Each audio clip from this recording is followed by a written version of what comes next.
అరే ఇది అని వాళ్ళతో చెప్పొచ్చు. తప్పు చేస్తుంటే క్షమించమని ప్రాధేయపడొచ్చు. కానీ అసలు ఎలా శిక్షించడం ఏంటి నాన్న? ఎరా నీ అంత మాత్రం ఆలోచించడం నాకు రాదా? కాదు, నేను మిమ్మల్ని అనగలిగేంత గొప్పోడిని కాదు, పెద్దోడిని కాదు. నాన్న హక్కులుండొచ్చు నాన్న, కానీ మనసు చంపొద్దు.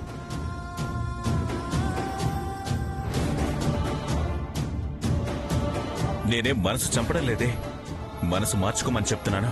అది జరగని పని నాన్న. జరగాలి. నా మాట వినరు. నా మాట నువ్వు వినవా వినలేవా? నువ్వు మారకపోతే నేను కఠినమైన నిర్ణయం తీసుకోవాల్సి వస్తుంది. నువ్వు తులసికి దూరం కాకపోతే నేను దీనికి దగ్గరవుతా, నీకు దూరం అవుతా.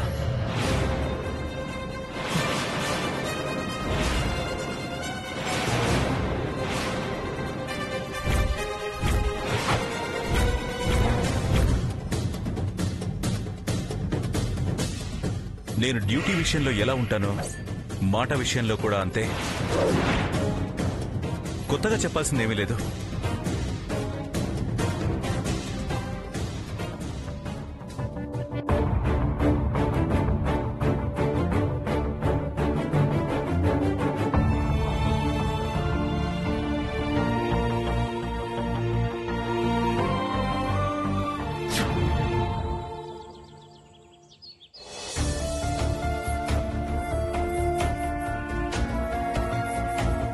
ఇంతకాలం ఆ దుర్గమ్మకి మీరంటే పడదనుకునేవాళ్లం. ఏదో దేవుడు దయతలిచాడు, మనసు మార్చాడు, మేనరికం కలిసొస్తుందని సంతోషపడ్డాం. తీరా ఆఖరి క్షణంలో మీ అన్నయ్య నిశ్చితార్థం చెడగొట్టడం ఇప్పటికీ నమ్మలేకపోతున్నాం. నువ్వన్నా తులసన్నా అంత ప్రేమ చూపించేవాడు. ఏమైంది మీ అన్నయ్యకి అసలు? అంత పనికిరానప్పుడు ముందే కరాఖండిగా చెప్పాలి కదా. 10 మందిలో అలా చేయడం ఏంటి? ఆ నోట ఈ నోట పడి అందరికీ తెలిస్తే నన్ను పెళ్లి చేసుకోవడానికి ఎవ్వరూ రారు, అంతేగా? అదేంటి అంత తేలిగ్గా మాట్లాడుతున్నావు? తేలిగ్గా మాట్లాడినా బలంగా బాధపడ్డా మీరు చెప్పేది అదే కదా. నేను మా అమ్మా నాన్నలకు బరువేం కాను. బరువు కాకపోవచ్చు, పెళ్లి చేయటం వాళ్ళ బాధ్యత. కాస్త వెనక ముందు జరుగుతుంది, జరిగి తీరుతుంది. మీరా విషయంలో ఏం టెన్షన్ పడొద్దు. మరోలా అనుకోవద్దు. మీరు అమ్మ మీద ప్రేమతోనే రావచ్చు, అయ్యో పాపం అనుకోవచ్చు. కానీ ఇలా రోజు ఎవరో ఒకరొచ్చి పలకరింపు పేరుతో ఆ పీడికలనే గుర్తు చేస్తూ ఉంటే అమ్మ మర్చిపోవడం కష్టమవుతుంది. బాధ నుంచి తేరుకోలేదు, మనసు తేలిక పడదు. అసలే ఆరోగ్యం కూడా అంత బాలేదు. అర్థమైనట్టుందనుకుంటాను. కాఫీ తాగుతారా, టీ తాగుతారా? అర్థమైందిలే తులసి, కాఫీలు టీలు ఏమి వద్దు. వస్తాం ప్రియా, వస్తాం తులసి. ఎక్కడికి ప్రియా? ఎక్కడికంటే ఎక్కడికి? ఆ ఇంటికే వెళ్ళి ఆయన్నే ఎందుకు ఇలా చేశాడో కారణమేంటో నిలదీయడానికి. నీ బతుకు మీద మచ్చపడేలా చేసి ఏం సంపాదించాడో సాధించాడో తేల్చుకోవడానికి. కారణం గురించి ఆదిత్యన్ నాతో మాట్లాడొద్దు అన్నప్పుడే నేను అడిగాను, కానీ ఆయన చెప్పలేదు. నువ్వడిగినా ఆయన నుంచి సమాధానం రాదు ప్రియా.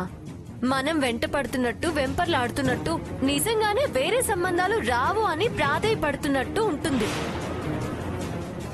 సమాధానం రానప్పుడు ప్రశ్నలు అవసరమా? అవును ప్రియా, వెళ్ళి బాధపడటం తప్ప ఒరిగేదేమీ లేదు. అయినా నీ కోరిక నేను తీరుస్తాను అని మాటిచ్చాక నువ్వెళ్ళి ఆయన నిలదీయడం ఎందుకు? నా మీద నమ్మకం లేకనా? అది కాదు తులసి. సమయం వచ్చినప్పుడు అడగొచ్చు.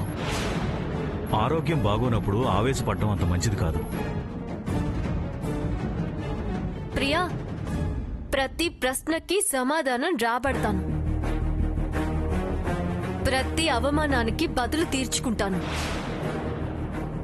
అందరికీ తెలిసేలా ఘనంగా శుభకార్యం జరిగేలా చేస్తాను. ఏంటే తేలుస్తా బదులు తీర్చుకుంటానంటావు? ప్రతిజ్ఞలు చేసినంత తేలికేం కాదు తెలుసా? అయినా నువ్వేం చేస్తావే? ఎలా నా కోరిక తీరుస్తావు? అసలు దీనికి అంతటికి కారణం ఆదిత్య. ఆదిత్య పాపం, వాడు గంగిగోవు లాంటి వాడే. వాడి కారణం అంటావేంటి? వాడేం చేశాడు తులసి?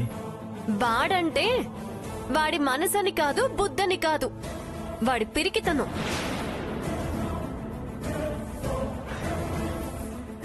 ముందు వాడి పిరికితనం నుంచి దూరం చెయ్యాలి. ధైర్యం నూరిపోయాలి. వాళ్ళలో వాళ్ళకి తగాదాలు పెడతావా? ఇప్పటికే వాణ్ణి తిప్పుకున్నారు, బుట్టలో వేసుకున్నారు అంటోంది వదిన. అందుకదా ఇంకనడానికి ఏమీ లేదు. మార్చుకుంటాం, తిప్పుకుంటాం, తప్పేంటి? దెబ్బతిన్నోడు మౌనంగా ఉంటే గెలవడం ఎలా?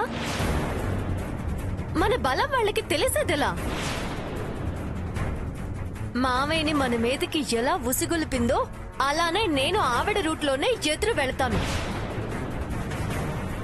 మీ అన్నయ్యను నీకు దూరం చేయను ప్రియా. మీ మధ్య ఎలాంటి విచారం రానివ్వను, సరేనా?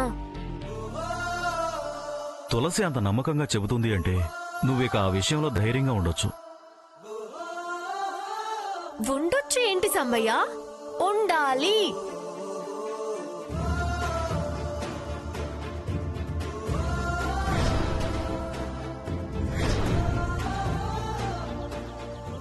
హాయ్ తులసి.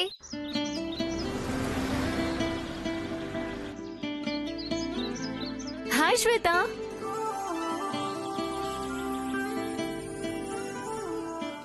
సారీ తులసి, నీ ఎంగేజ్మెంట్ రోజు నేను బెంగళూరులో ఉన్నా, రాలేకపోయాను. రాకపోవడమే మంచిదైందిలే. వచ్చుంటే పిలిచినందుకు నేను సారీ చెప్పాల్సి వచ్చేది. అదేంటి అలా అంటావు? ఎందుకంటే నిశ్చితార్థం క్యాన్సిల్ అయింది. క్యాన్సిల్ అయిందా? ఎందుకే? మా మామయ్యకి ఇష్టం లేదంట, వద్దన్నాడు. మీ మావయ్య వద్దనడు ఏంటే? నాకేం తెలుసే అన్నాడు, ఆపేశాడు. అరే నేనే ఫీల్ అవ్వడం లేదే, నువ్వే ఫీల్ అవ్వకు, అనవసరంగా ఫీల్ అవ్వకు. ఆదిత్య,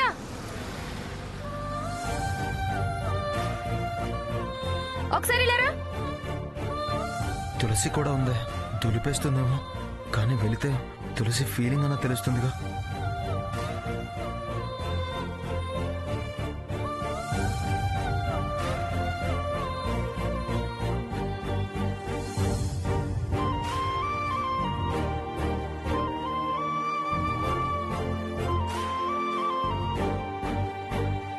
తులసితో నీ ఎంగేజ్మెంట్ క్యాన్సిల్ అయిందంట. మీ నాన్నే ఆపాడంట. ఎందుకు? ఎందుకు వద్దుంటున్నావు? నువ్వు అడగలేదా? కారణం ఏంటని అసలు అడిగావా?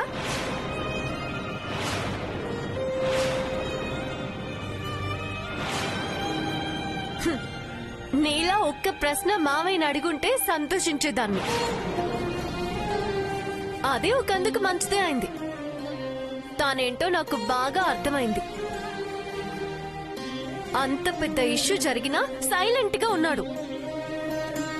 రేపు ఏ సమస్య వచ్చినా ఇంతే అని తేలిపోయింది.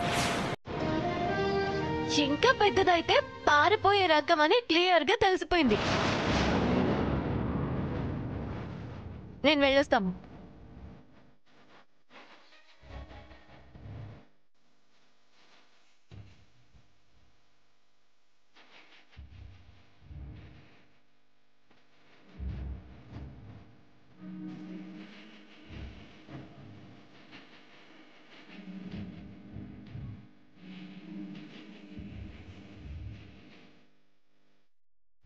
చూడాదిత్య, తను ఎంత బాధపడుంటే అలా అనుంటుందో ఆలోచించు. తులసి చాలా మంచిది, దాన్ని మిస్ చేసుకోకు.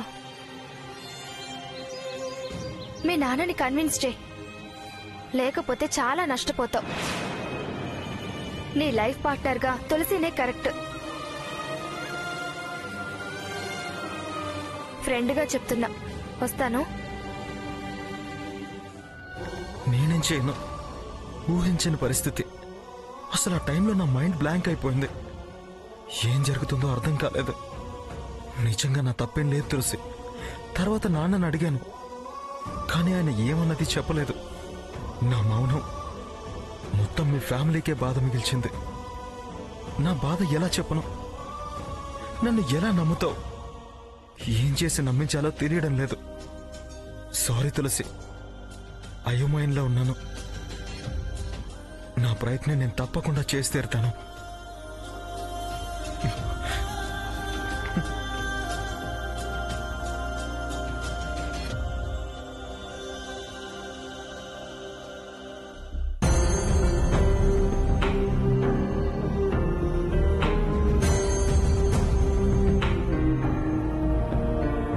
అన్నయ్య, ఇది తులసి ఆదిత్యల నిశ్చితార్థం అన్నయ్య. తెలుసు, అందుకే ఆపమంటున్నాను.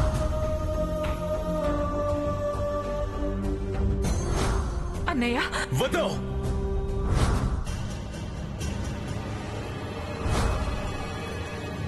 అలా పిలవద్దు. తులసి నా ఇంటి కోడల్ని చేసి తల్లిదండ్రులకు బిడ్డని, బిడ్డకి అమ్మా నాన్నల్ని అప్పగిద్దామనుకునేదాన్ని. దాన్ని నేను వదిన పక్కలోంచి ఎత్తుకున్న రోజే నిర్ణయం తీసుకున్నాను. ఇప్పుడెలా? అన్నయ్యకు ఏం ద్రోహం చేశానని ఎలా చేశాడు? నా కోరిక నెరవేరుతుందని ఎంతో సంతోషించాను. తులసి ఎంత మాటిచ్చినా అన్నయ్య మనసు మారిందే. తులసి ఆ ఇంటి కోడలు కాదు. అదే జరగకపోతే ఈ బతుకు అనవసరం.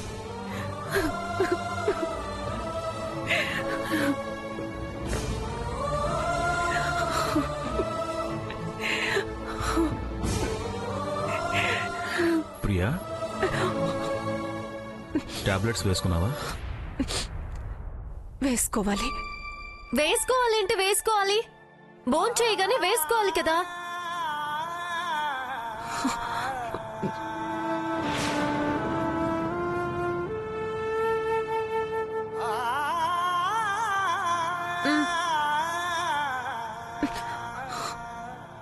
ప్రియా, నువ్వు అసలు మందులు వేసుకుంటున్నావా? వేసుకుంటూనే ఉన్నాను. అనవసరం అనిపిస్తుంది. ఉండి ఉద్ధరించేదేముంది?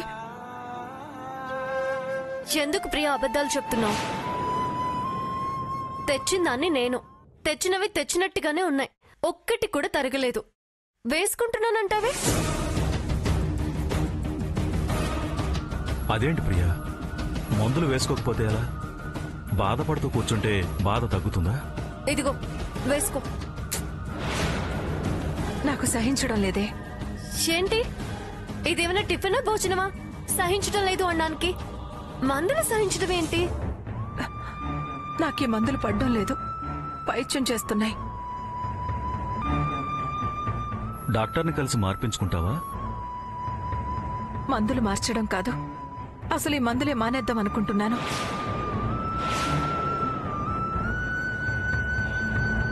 ఏంటి మందులు మానేస్తావా?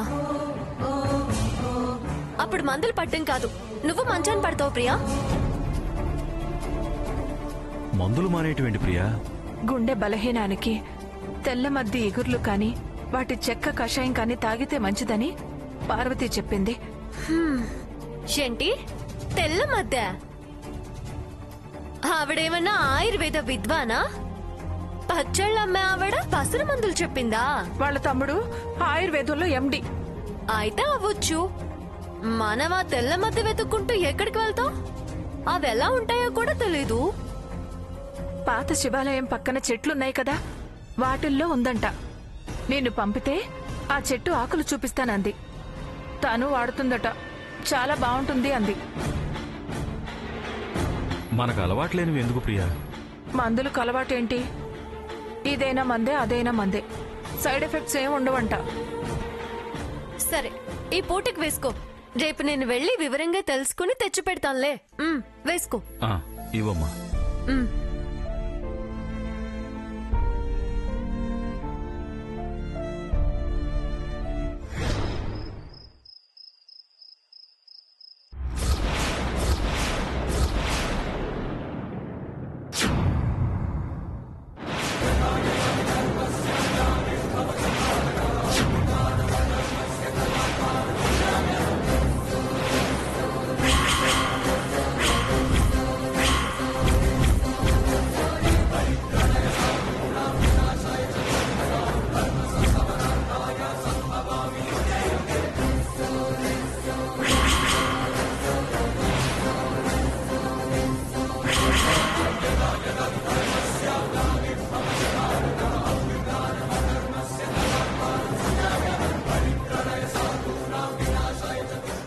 ఏంటండి ఇది?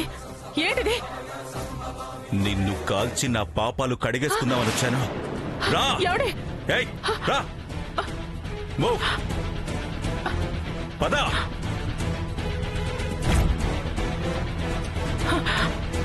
ఏంటండి ఇది? ఏంటండి ఇది? నన్ను కాల్చడం ఏంటి? అసలు నేనేం తప్పు చేశాను? తప్పు కాదు, పాపం చేశావు. నన్ను మోసం చేశావు. నా కొడుక్కి అన్యాయం చేస్తావా? నా చెల్లెల్ని నాకు దూరం చేస్తావా? నా మేనకోడల్ని నాకు కాకుండా చేస్తావా? అయినా నేను చేయడం ఏంటి? నేను దూరం చేయడం ఏంటి? మీరే కదా వాణ్ణి దాంతో మాట్లాడుతుంది. తీయండి, తీయండి. అదంతా నీ గురించి తెలియక, ఎవడి? నీ దుర్మార్గం, కుట్ర, ద్రోహం గురించి తెలియనప్పుడు, ఇప్పుడు నువ్వు చేసిన పాపాల గురించి మొత్తం తెలిసింది. అమాయకంగా ఏం చేశానని అడుగుతున్నావా? ఒకటా రెండా ఏనా చెప్పమంటావు? తులసికి యాక్సిడెంట్ చేసి చంపాలని చూడడం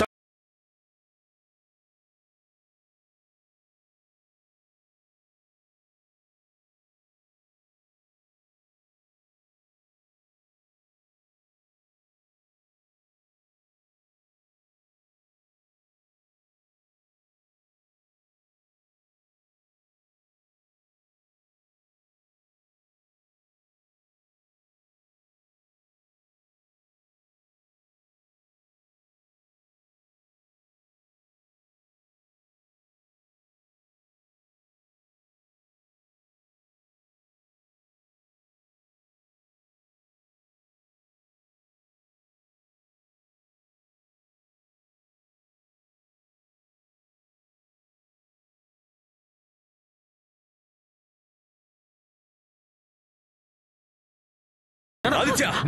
ఏయ్, వదలరా! వదలరా! అమ్మని చెప్పడం ఏంటన్నా? వదలరా! అమ్మా, ఏమైంది? ఆదిత్య, తప్పుకో. దాని సంగతి నీకు తెలీదు.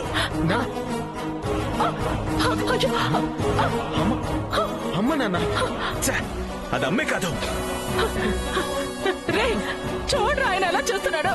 నన్ను కాపాడరా. ఏయ్, వదలరా! ఈ రోజు ఆ దేవుడు కూడా కాపాడాడు దాన్ని. ఏయ్, తప్పుకోరా! ఆదిత్య, నన్ను క్షమించి తప్పుకో. దీని మోసం తెలియక నిన్ను తులసిని దూరం చేశాను.